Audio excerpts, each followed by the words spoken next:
How to connect with another person emotionally. So, this is a question that someone asked me that I would love to answer. By the way, as you can see, my background is the sky because I'm in heaven right now. I died. Just kidding. So, how do you connect with another person emotionally or deeply? So, the way to have a deep connection with another person is to enter this person's heart or their soul, if you believe in a soul, or their mind. So you need to enter a person's heart and touch their core emotions through their experiences. And the way to enter a person's heart, the way to do this is to build enough trust because you can never enter a person's heart or soul or mind unless they let you in. Let me transfer this camera right here because it feels like I'm in heaven. I think that is much better. Okay, we're ready. So, the person's heart or the person's mind or the person's soul is like a kingdom with a castle surrounded by huge walls. Okay, and the only way to enter this person's castle, the person's heart, is through the gate. So, unless they let you in, you can never enter a person's heart. You can never make a deep emotional connection if the person doesn't trust you. And of course, they'll only let you in if they trust you enough because they might think you're an outsider. You might be a bad person. You might try to destroy them. So they will only let you in inside their heart if they trust you enough. You need to build trust with this person if you want to connect emotionally and deeply with this person.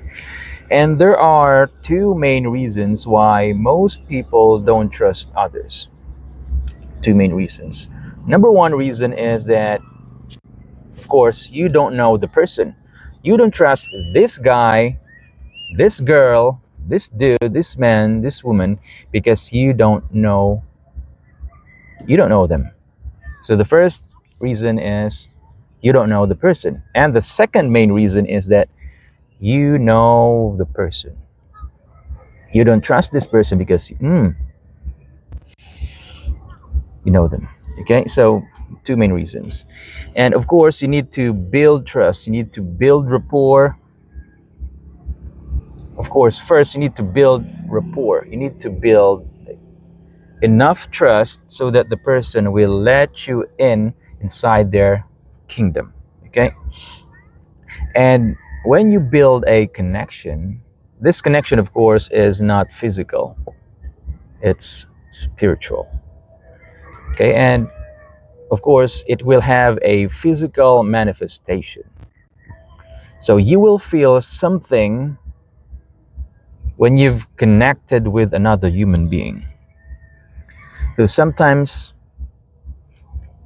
when you talk to a person, you feel so good. You feel in the mood and you feel like you've connected with this person. This is this is a or this is an effect when you've connected with a person. Your brain will produce this neurotransmitter, and also a hormone called oxytocin. And this hormone or this chemical, oxytocin, is what we call the hugging drug or the love hormone. And you will feel like you can bond, you can collaborate, you can love this person. So, this kind of hormone, the oxytocin, is produced when you are having a good conversation with someone, when you build rapport.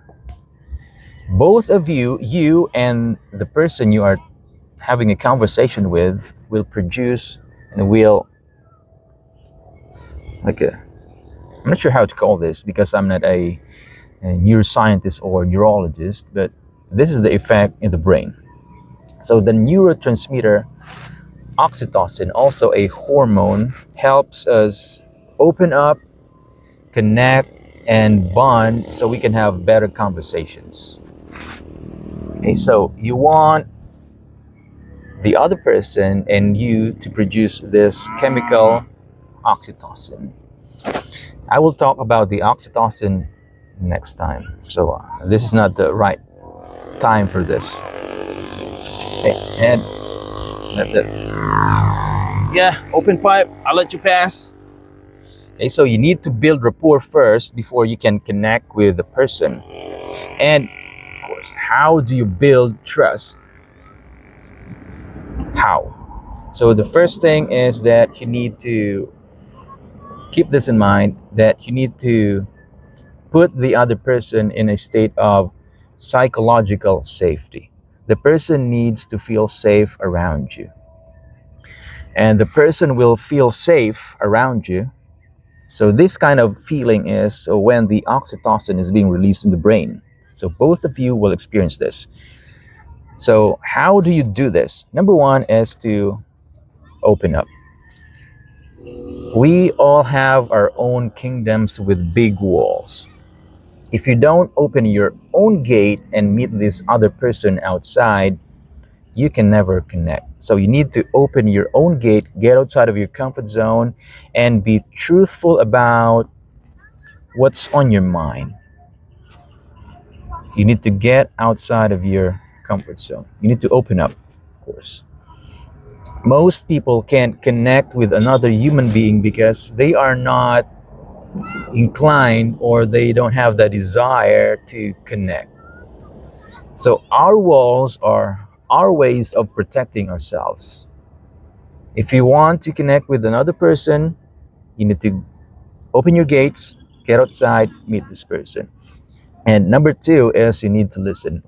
You need to not just hear what the other person is saying, but you need to actively listen.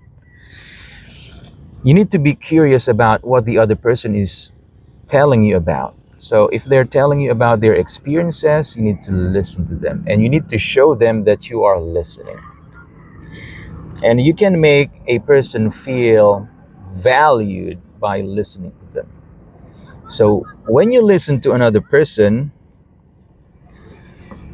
this will release oxytocin in the person's brain and also your brain.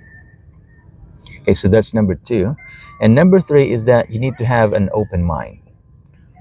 You need to be open to difficult discussions. So sometimes we don't agree with the person we're having a conversation with, but you need to have an open mind. You need to accept their own opinions. So that is number three. And the fourth one is to respect their opinion. Don't judge the person. When you judge a person's belief, a person's opinion, a person's point of view, this will release another chemical in the brain, a stress hormone called the cortisol. You want oxytocin in the brain, not the cortisol. Okay? I will discuss this next time about the hormones. And there is a passage in the scripture, Matthew 7, verse 1. It says, "Judge not, that ye be not judged." So don't judge the other person's perspective of opinion, belief. You need to be open your mind. Okay, so you need to be open to difficult conversations. And the fifth one is you need to walk with them. When they tell you about their experiences, their embarrassing moments, their goals in life, their pains, you have to walk with them. So walking with them will release the oxytocin in both of your brains. This is quite simple, but So effective. Okay, so you need to walk with them. And if you can paint a picture of mutual success, oh, it's a big dose of oxytocin in the brain. And they will feel secure. They will feel this lasting feeling of calmness and safety. Okay, so that is number five. You need to walk with them. When they tell you something, you need to listen. Don't go in another direction.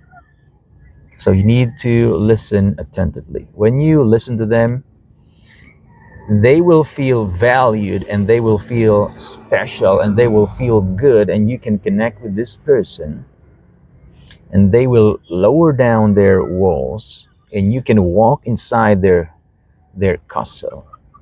Okay. And the last one is you need to see the world through their eyes. You need to show concern for this person. You need to be able to experience their experiences.